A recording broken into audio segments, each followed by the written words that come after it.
A jeste li znali da jedna hrvatska župa čuva kosti ni manje ni više nego samog Svetog Valentina? Naime, među 300-tinjak relikvija crkve u Vodnjanu u Istri nalazi se i potkoljenična kost Svetog Valentina, zaštitnika zaljubljenih. Mnoštvo turista i vjernika redovito posjećuje Vodnjan kako bi u relikvijama pronašli ozdravljenje ili nadu. Ondje je bio Ivan Dobran. Ovo je kost Svetog Valentina, zaštitnika zaljubljenih. Mi nismo ni znali da imamo u Vodnjanu jednu relikviju Svetog Valentina, jer smo sada 15. listopada prošle godine išli analizirati 5 sarkofaga koje niko nije dirao 200 godina i bili smo iznenađeni kad smo našli i kost Svetog Valentina na kojoj je lijepi zapis. Između mita i povijesti priča o Svetom Valentinu kaže da je car Klaudij u 3. stoljeću zabranio brakove smatrajući da su neoženjeni mladići hrabri i vojnici.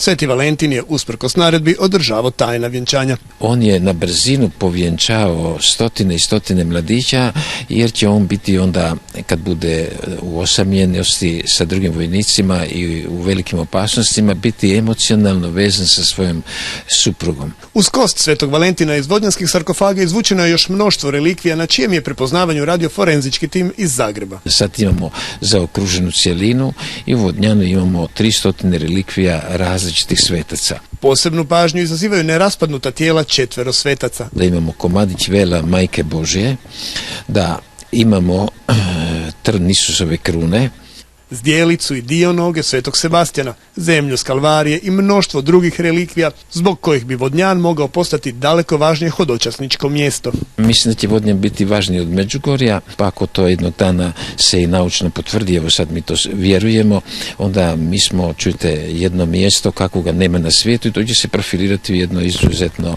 hodočasničko mjesto. Relikvije će biti izložene u kripti koja bi se trebala graditi ispod crkve uz trošak od oko 10 milijuna eura.